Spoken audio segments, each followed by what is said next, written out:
Part of the reason I think massively multiplayer games are so popular in Asia is partly because the bandwidth and infrastructure is there. They've had bandwidth and infrastructure that has been miles ahead of where we've been. So they've had more time to kind of work on it.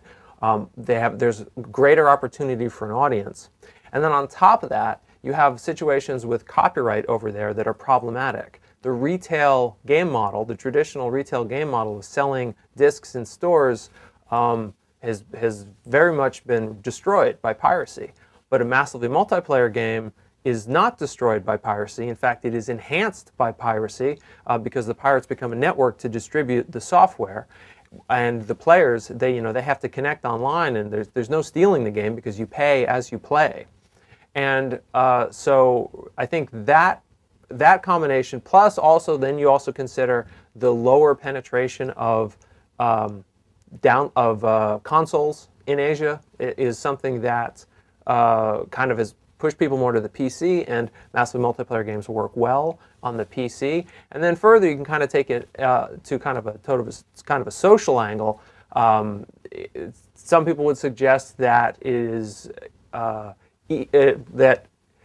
that people in Asia are more likely to work together on teams. They're more comfortable working that way. And that's what, if you're going to succeed in these games, it's about forming large teams and working together and succeeding. So it's a combination of things. But one thing we're definitely seeing is almost everything that goes big and succeeds in Asia starts to come over here.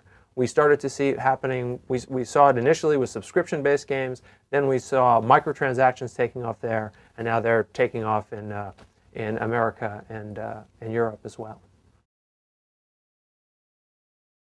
I think for massively multiplayer games, it's a combination of things. One of the reasons people like to go to games at all is games give you concrete achievement. In life, we seldom get very clear, concrete achievements. Anything you achieve, it's always like, well, it could have been a little better. But when you've made level 9, it's level 9. I mean, there's no you half made it or you sort of made it or someone made level 9 better than you. You made it, bing, gold star, there it is. And people like that concreteness. So you take that factor of the concreteness and then you combine it with a persistence. A lot, traditional video games, you play them, you win them, it's kind of over. You turn it off and it's gone. These massively multiplayer games are persistent. You become level 9, you turn it off for 3 months, you come back, you're still level 9, you can go to level 10.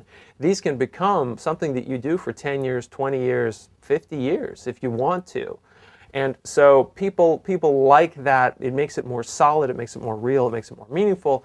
Then you combine that with the social interaction where you have lightweight connection to people. In other words, like you don't have to go through all the headache of forming social commitments, but you still get to do something meaningful where you work together as a team and did something that you all can be proud of. So there's a lot of factors in there that there's really a lot to like.